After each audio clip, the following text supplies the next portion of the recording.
아드레날린이 교감신경과 관련이 되어 있다면 콜린이라고 하면 부교감신경과 관련이 되어 있어요. 교감신경계, 부교감신경계의 작용을 이해하신다면 이런 약물들도 이해하기가 쉽겠습니다. 자, 기출문제 볼게요. 환청을 호소하는 박씨 남 42세. 입원 간호 기록지를 읽고 8월 9일 의사가 처방한 약물이 베사네콜이었습니다. 얘를 박 씨에게 투여하였을 때 치료될 수 있는 증상으로 옳은 것은? 자, 간호 기록지를 볼게요. 42세 남자야. 얘 지금 스키족, 지금의 조현병을 앓고 있어. 간호 기록지를 봤더니 6월 10일 날 할로페리도를 50mg BID로 처방받아서 경구 투여했습니다. 자, 할로페리돌, 이게 뭐예요? 항정신성 약물이죠. 스키조라며, 스키조는 양성 증상, 음성 증상의 행동 이상이 나타나는데 이 행동 이상을 감소시키고자 할로페리도를 쓸 거야. 항정신성 약물. 근데 이 할로페리도를 사용하게 되면 그에 따른 유해 반응으로서 추체 외로계의 증후군이 나타나거든. 추체 외로계의 반응이라고 하는 부작용은 진정, 경직, 정자불능과 같은 반응이 나타나. 근긴장 이상, 요정체 이런 것들이 나타났어. 얘 할로페리돌의 부작용 같거든. 할로페리돌의 부작용 같아서 내가 베사네콜을 줬어. 이 베사네콜을 줬을 때 어떤 증상이 완화돼야 돼? 어떤 게 치료돼야 돼? 지금 뭐 물은 거예요? 베사네콜의 양리작용을 물은 거예요. 베사네콜이 콜린성 약물이거든요. 자, 아세틸콜린은 자율신경계의 부교감 신경가지를 따라 신경 흥분을 전달하는 신경 전달 물질입니다. 자, 교감 신경을 활성화시키기 위해서 노에피네프린이 나왔어요. 부교감 신경을 활성화시키기 위해서 신경 전달 물질로서 아세틸콜린이 나와요. 부교감 신경에는 두 종류의 수용체가 있어요. 무스카린 수용체, 얘는 평활근을 자극하고요. 니코틴 수용체, 얘는 골격근을 자극해요. 이 경로를 자극하게 되면 아드레날린 신경계에 의해서 유발되는 것과 반대의 반응이 나타납니다. 왜요? 교감 신경과 부교감 신경은 반대의 작용을 하여내거든요. 혈관은 이완되고요. 위장관에 많은 혈액을 공급합니다. 장 점막 분비와 연동 운동이 활성화되고 침샘 분비가 증가돼요. 자, 교감신경이 활성화가 되게 되면요. 위장 운동 감소된다고 했고요. 위장에서 분비되고 있는 그런 샘 감소된다고 얘기했거든요. 얘는 반대로 오히려 활성화되고 증가돼. 심박동수 느려지고요. 폐의 세기관지는 수축하게 됩니다. 정말 반대로 나타나게 되죠. 방광의 평활근은 수축하게 되고 눈의 동공은 축소되며 이러한 부교감 신경계의 활성을 휴식 소화 반응이라고 한다. 투쟁 도피 반응과 반대되는 휴식 소화 반응이 나타나요. 이게 부교감 신경의 작용이고요. 얘가 나타나게끔 하는 신경 전달 물질은 아세틸콜린이라고요. 콜린 작용제는 부교감 신경계의 활성을 모방한다. 다시 말해서 이 아세틸콜린의 역할을 하는 것을 우리는 콜린 작용제라고 할 거야. 따라서 콜린 작용제 쓰게 되면 부교감 신경 반응이 나타나. 이렇게 결론 낼 수 있어요. 이들 부교감 신경 흥분제라고 부르고요. 아세틸콜린을 대사하는 것은 아세틸콜린 에스테라제 효소이다. 다시 말해서 아세틸콜린을 분해하는 효소예요. 아세틸콜린 에스테라제, 얘는 아세틸콜린을 분해하는 얘는 신경 전달 물질 아세틸콜린을 불활성화시키는 효소이며 따라서 신경 흥분이 계속 전달되지 않도록 신경 시냅스를 억제시키는 역할을 한다. ACEE, 이 효소를 억제하는 약물은 항콜린 에스테라제 약물 혹은 아세틸콜린 에스테라제 저해제라고 부른다. 이거 이해하셨어요? 아세틸콜린이 있어야 우리는 부교감 신경 반응을 할 거 아니에요. 그러면 이 아세틸콜린을 없애는 효소가 있어. 얘를 없애는 효소를 넣게 되면, 얘가 활성화되게 되면 부교감 반응이 나타나지 않을 거잖아요. 그럼 우리가 원하는 부교감 신경 반응이 나타나게 하려면 얘를 차단하는 약물을 써야죠. 그게 뭐라고요? 항콜린 에스테라제 약물 혹은 아세틸콜린 스테라제 저해제라고요. 얘가 감소돼야지, 얘가 없어져야지 얘의 반응이 나오니까 요 말입니다. 요 말이에요. 포인트 잡자면 아세틸콜린이 부교감 신경 반응을 나타나는구나, 이렇게 잡으면 돼요. 그리고 얘가 콜린 작용제다. 자, 양리작용, 직접작용 콜린 작용, 그리고 간접작용 콜린 작용제, 이렇게 볼 수 있어요. 자, 직접 작용한다. 말 그대로 직접적으로 이 약물이 부교감 신경 반응을 나타내게끔 할 거야. 신경 전달 물질 아세틸콜린처럼 작용하는 약물이다. 배뇨근을 수축시켜요. 방광조인근을 이완시켜요. 자, 이렇게 보는 거죠. 배뇨근을 수축시킨다는 것은 얘를 짜준다는 거고요. 방광조인근을 이완시킨다는 것은 얘가 느슨해진다는 거예요. 그럼 얘 작용에 의해서 소변이 밖으로 배출되겠죠. 그럼 얘는 언제 쓸 거야? 요 저류가 있는 상황에 쓸 거야. 요가 여기에 계속 저장되어 있어서 밖으로 빠져나오지 못하는 상황에서 콜린 작용제 사용하면 좋겠어. 배뇨에 결함이 있는 경우에 발생한다. 직접 작용 콜린 작용제로 요 저류를 치료함으로써 방광 평활근을 수축시켜 배뇨를 촉진시킬 수 있다. 얘를 수축하고 얘를 이완시키는 역할.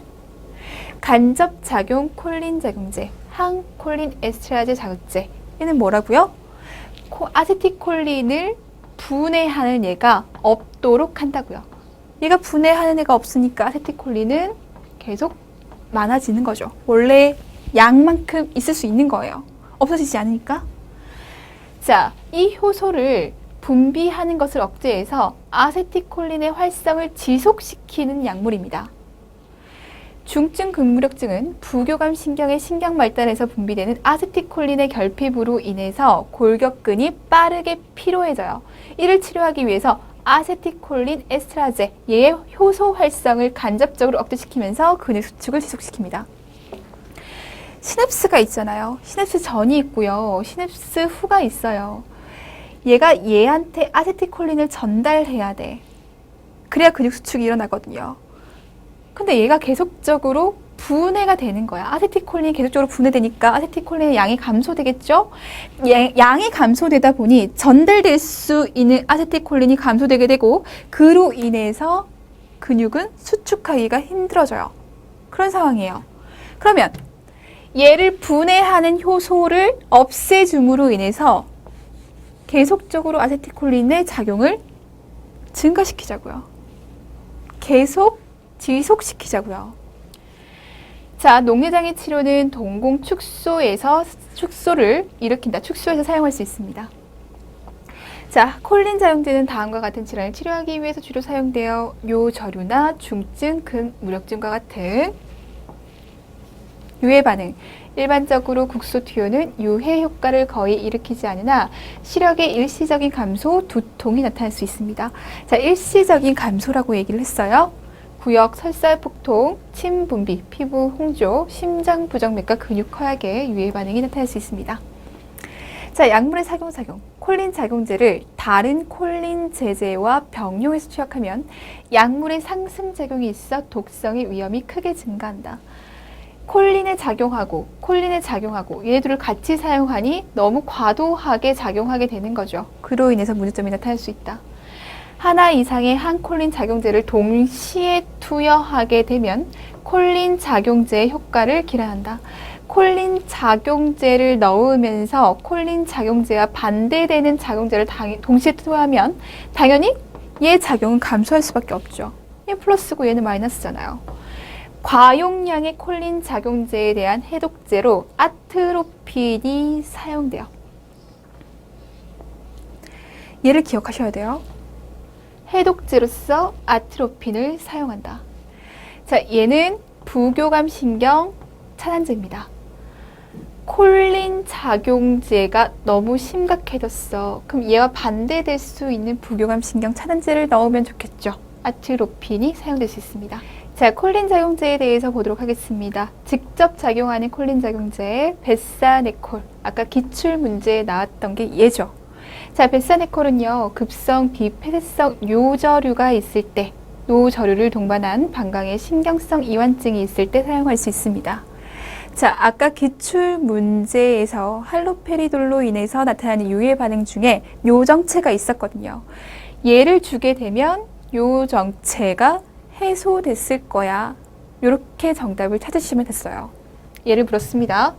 자, 유해 반응으로서 복부 불편감, 두통, 설사, 구역, 침, 분비, 요절박 등이 나타날 수 있습니다.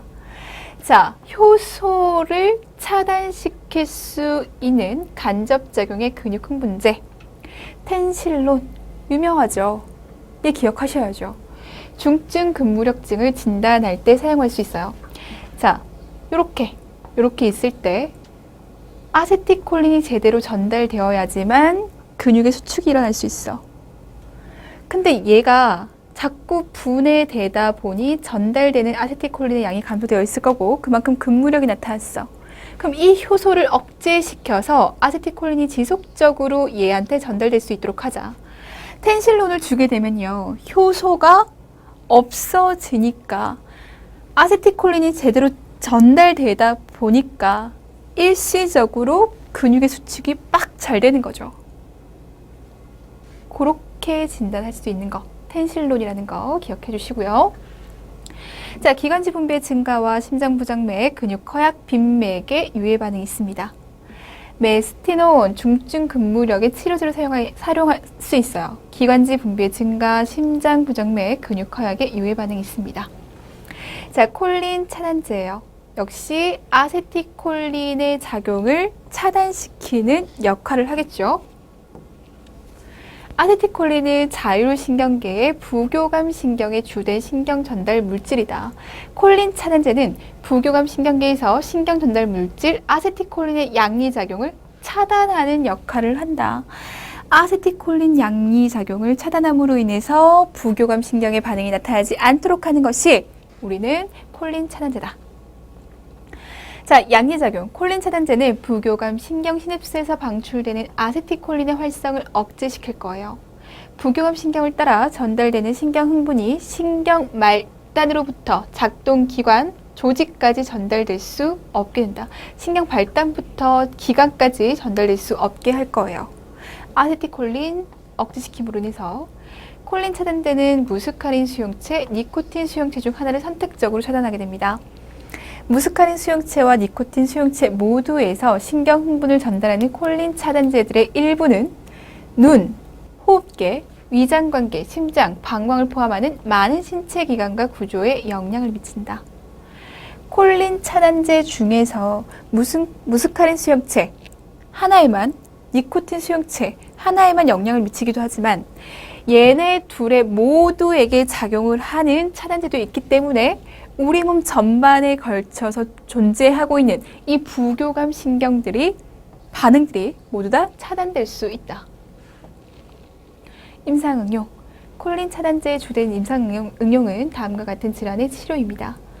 유문의 연축, 소화성 궤양, 요관급 통증, 단관급 통증, 과활동성 방광, 미주신경에 의해서 유도되는 섬액, 파킨슨증, 수술 전 구강 분비를 감소시키기 위해서 투여될 수 있어요.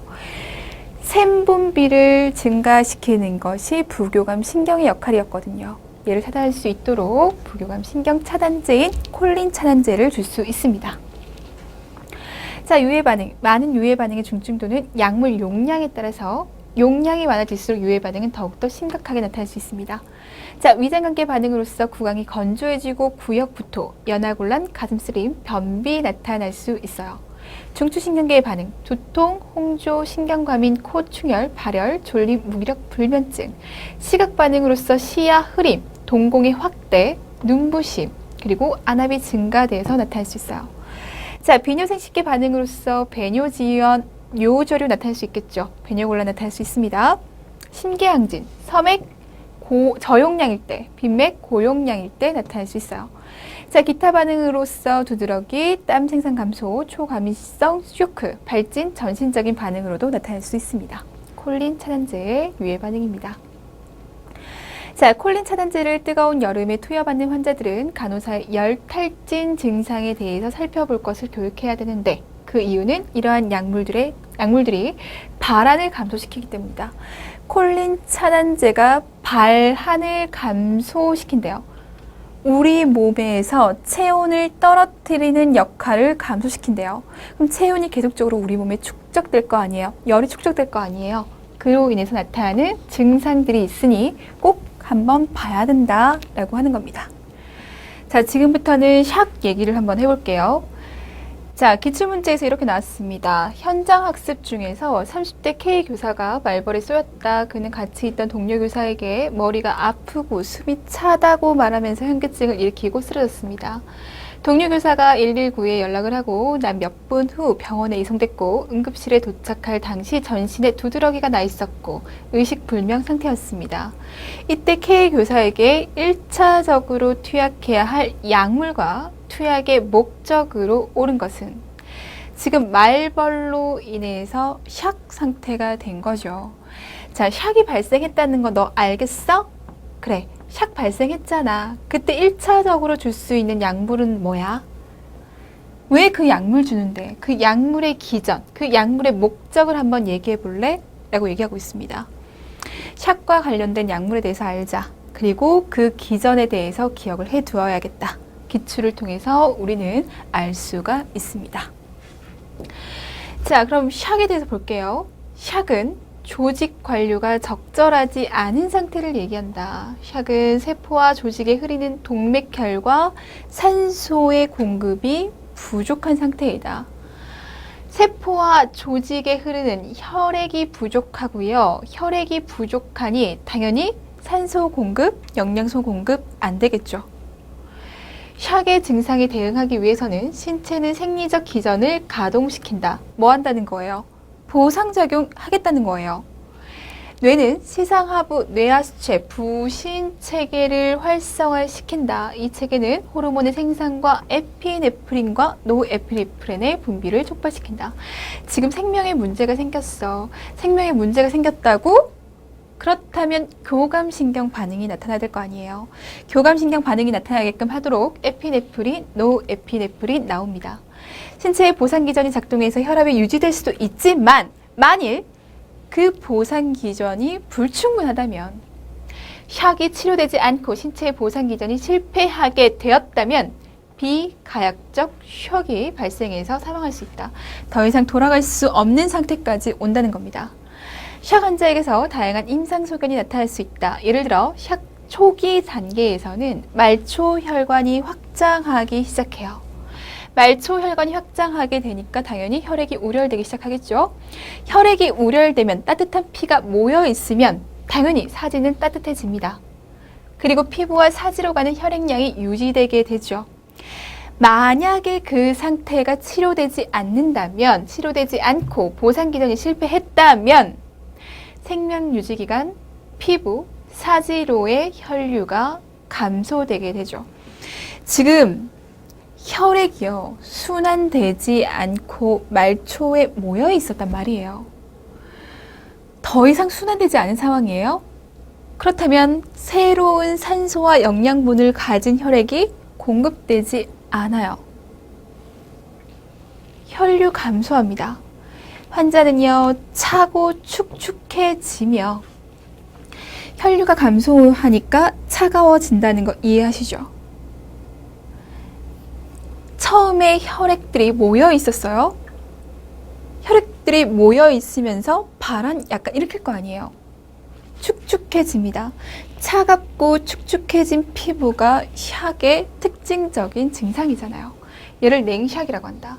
유형에 관계없이 쇼크는 심장 박출량이 감소되고 동맥압이 감소되고 신장에서의 수분 재흡수가 나타나면서 폐와 산소, 이산화탄소와의 교환이 감소하며 혈중 이산화탄소의 증가, 산소의 감소, 저산소증, 혈관 내의 농도가 증가하게 된다. 이렇게 되니 당연히 생명에 위협이 되죠. 이러한 전개는 심장과 뇌와 신장과 같은 생명 유지 기관들의 기능을 떨어뜨릴 수밖에 없습니다.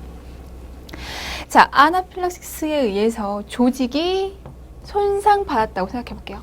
자, 조직이 손상받았어. 조직이 손상되게 되면 여기서 뭐가 나와요? 히스타민 나와요. 프로스타글란딘. 이러한 물질들이 나옵니다. 자, 히스타민 같은 물질들은 어떤 작용을 하죠? 혈관을 확장시키는 역할을 할 거예요. 자, 혈관을 확장시키고 그리고 모세혈관의 투과성을 증가시켜요. 그럼 처음에는 혈류가 이렇게 모이게 되다가 모세혈관이 확장되게 되니까 모세혈관의 투과성이 증가되다 보니까 수분이 빠져나가게 되죠. 자, 수분이 빠져나갔어. 그럼 혈관 입장에서는 수분이 없어. 혈관이 허탈된다라고 얘기를 하죠. 자, 혈관이 허탈되기 시작해요. 그렇다면 혈류량이 감소가 되니까 심박출량 당연히 감소되죠. 동맥압이 당연히 감소됩니다. 지금 혈류량이 부족하다며 재흡수가 일어나려고 해요. 기관지 입장에서는요, 항원 항체 반응이 일어나다 보니까 기관지 내에 폐색 증상이 나타나기 시작합니다. 기관지에서 폐색 증상이 나타났어. 그러면 당연히 들어오는 산소, 나가는 이산화탄소 둘 다 부족하게 되니까 그에 따른 문제점이 나타나게 되죠. 그게 바로 샥이에요. 혈류량은 감소하게 돼. 그로 인해서 저혈압돼, 동맥압 감소돼, 심장 박출량 감소돼, 재흡수 시작하고 있어. 교환 잘 안 되거든. 혈중 이산화탄소 당연히 증가하게 되지. 밖으로 못 나가니까. 들어오는 산소 없어. 산소가 감소합니다. 산소가 감소하니 우리 몸의 입장에서는 저산소증에 걸리게 돼요. 혈관 내의 농도가 증가하게 되고, 자, 그로 인해서 생명 유지가 힘들어진다라고 하는 겁니다. 이게 바로 샥의 기전이에요. 자, 이런 샥의 증상이 나타날 때, 샥이 발생했을 때 어떠한 약을 줄 수 있는지 처음부터 보도록 할게요. 자, 제일 첫 번째 나오는 약물은 혈관 수축제입니다. 보상적인 혈관 수축이 더 이상 혈압을 유지할 수 없을 때 줄 거야. 처음에 히스타민이라고 하는 물질이 나오면서 혈관을 확장시킨다라고 얘기를 했어요. 이때 보상 기전이 잘 이루어진다면 괜찮겠지만 확장된 상태가 계속적으로 유지되고 있다면 이때 혈관 수축제를 주는 게 좋겠어. 말초 혈관 저항을 증진시키면서 전신적으로 혈압을 상승시키는 작용이 있다. 혈관이 수축되니 그만큼 많은 저항이 걸릴 거예요. 자, 많은 저항이 걸린다는 것은 저항과 혈압 간의 비례 관계, 정비례 관계로 인해서 혈압은 상승할 수 있습니다. 자, 두 번째, 혈관 이완제입니다. 적절한 수행요법에도 불구하고 혈관 수축이 심하고 장기화되게 되면 혈관 이완제를 투여한다. 그때 상황에 맞게 준다 이 말이에요. 자, 샥에 인해서 다량의 노르에피네프린이 분비되게 되면 말초 혈관이 완전히 수축되게 됩니다. 샥으로 인해서 에피네프린 나왔어. 얘가 말초 혈관에 수축 작용을 했거든. 말초 혈관이 너무너무 수축됐잖아? 그러면 혈관 수축으로 인해서 혈액 공급이 어렵게 될 거고 이때는 혈관 이완제를 주는 것이 좋겠어 라고 설명할 수 있습니다. 자, 세 번째, 항생제를 줄 수 있어요. 샥에도 종류가 굉장히 많죠. 샥에도 종류가 많은데 그 중에서도 폐혈성 샥일 때, 감염으로 인해서 발생된 폐혈성 샥일 때는 이 감염을 치료하기 위한 항생제를 주는 것이 좋겠다.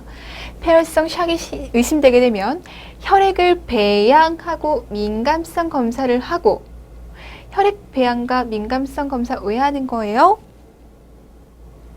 원인 찾으려고 하는 거 아니에요? 어떤 원인, 어떤 병원균에 의해서 얘가 폐혈성 샥이 됐을까? 그 병원균을 알아내고 이 병원균에 맞는 항생제를 주기 위해서 검사를 합니다. 특별한 균이 확인되지 않더라도 광범위 항생제를 투여 시작해야 합니다.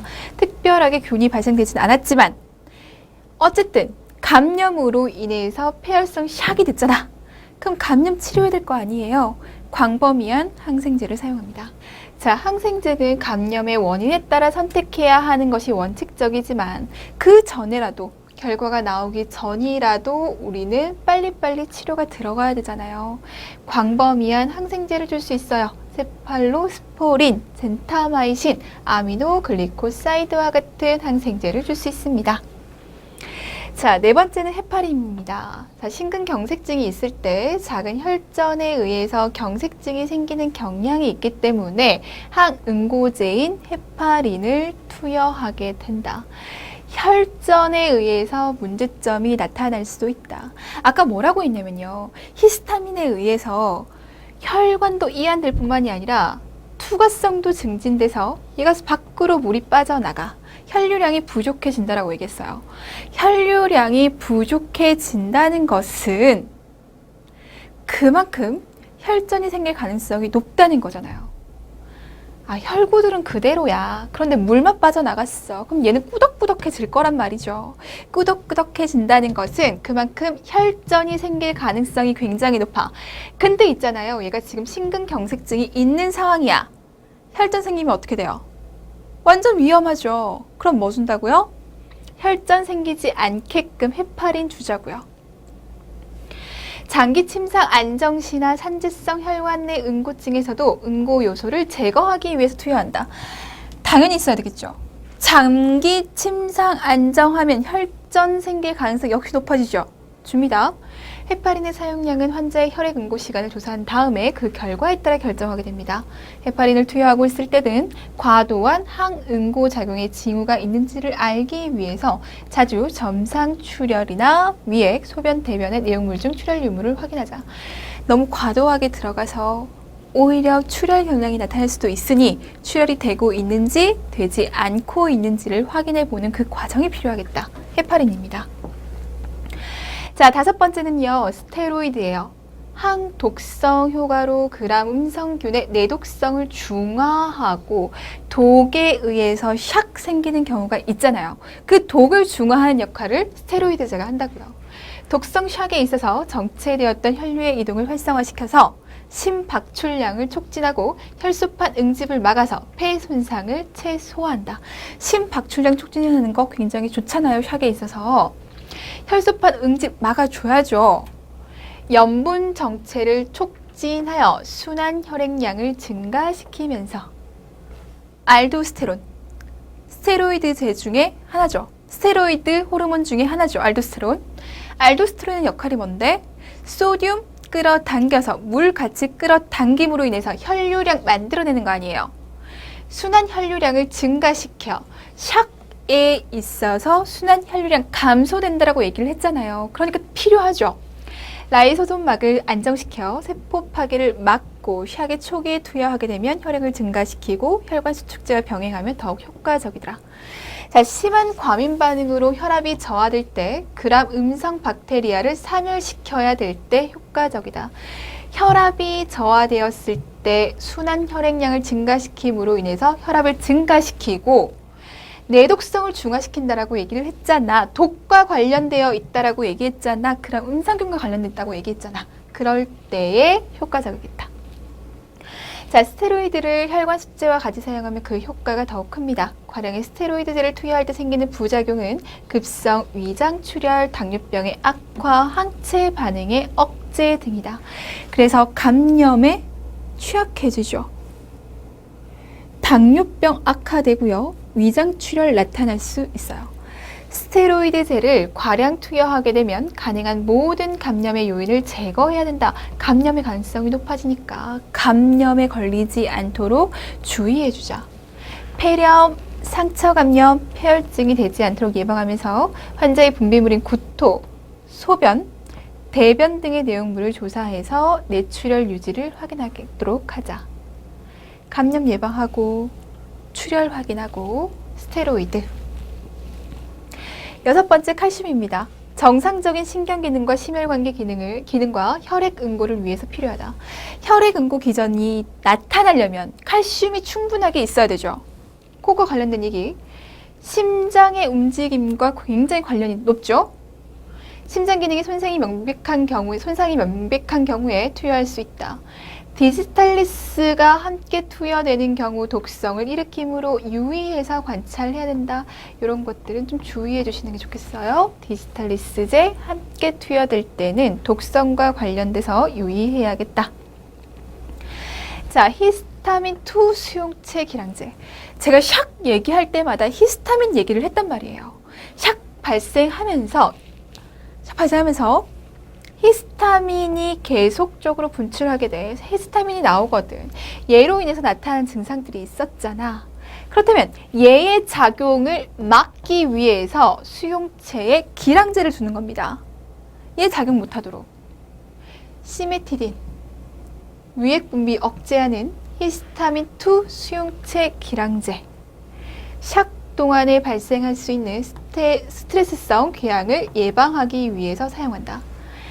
히스타민 분비되면요, 세매 분비가 증가하게 됩니다. 세매 분비가 증가한다고요. 위산 증가한다고요. 위산이 증가하게 되면 궤양 발생할 수 있죠. 얘를 막기 위해서 얘에 대한 기량제 줄 거야 라고 하는 거고요. 8번. 자, 날록손입니다. 나르코틱이나 합성 마약류의 과량 투여를 치료하기 위해서 사용된다. 아편 수용체에 결합할 약물이에요. 스트레스를 받으면 뇌에서 엔케팔린, 엔돌핀, 일종의 마약류가 많아지고 마약류 분비가 많아지면서 모세혈관을 일으켜요. 마약류가요, 수용체와 작용을 해서 혈관을 이완시키잖아요. 얘가 아편류 마약제의 수용체에 결합한다니까요. 마약류 수용체에 결합한다는 것은 얘가 가서 딱 붙어버려. 그럼 지금 얘의 작용을 못하게 함으로써 혈관 이완을 막겠다는 거죠. 얘의 작용을 못하도록 하는 게 쟤라고요. 이때 날록손을 투여하면 이들의 효과를 저지하고 그 결과 혈압이 높아지고 수축력이 강화된다. 당연한 얘기. 모세혈관의 이완을 못하도록 하니 수축될 거 아니에요. 수축하게 되면 당연히 혈관 높아지죠. 혈압 높아지죠. 수축력 강화됩니다. 정상적인 상태에서는 심혈관계 효과가 확실하지 않지만 샥 시에는 엔케팔린, 엔돌핀의 효과를 차단하고 심박수, 말초 혈관 저항, 혈장 레닌 활성도, 혈장 에피네프린과 노에피네프린을 증가시킬 수 있다. 날록손입니다. 자, 베나드릴. 아나필락시스나 알레르기 반응이 있을 때 항히스타민제와 같이 사용하게 된다. 일차적으로 아나필락시스 증상을 감소하기 위한 것이지 히스타민 분비를 중지하는 것은 아니다. 히스타민 분비를 못하게 하는 것은 아니다. 그렇기 때문에 치료제로서 사용하는 것은 아니다. 항히스타민제와 같이 사용을 하고 증상 감소의 역할이 있다. 증상을 감소할 뿐 억제, 중지하지는 못해. 그래서 치료를 하기 위해서는 에피네프린부터 먼저 하도록 하자. 자, 에피네프린은 아나필락틱 샥에서 응급으로 사용하는 약제로서 아나필락틱 반응에서 발생하는 히스타민의 방출을 억제하고 계속 나와요. 말초 기관에 작용하는 히스타민 효과를 차단하는 역할을 한다. 히스타민, 샥에서 히스타민이 하는 일이 많았죠. 그런 것을 못하게 한다. 호흡 상태와 심혈관의 안정성을 증진시키는 효과가 있다. 자, 나르코틱입니다. 얘는 진통제죠. 마약성 진통제라고 보시면 돼요.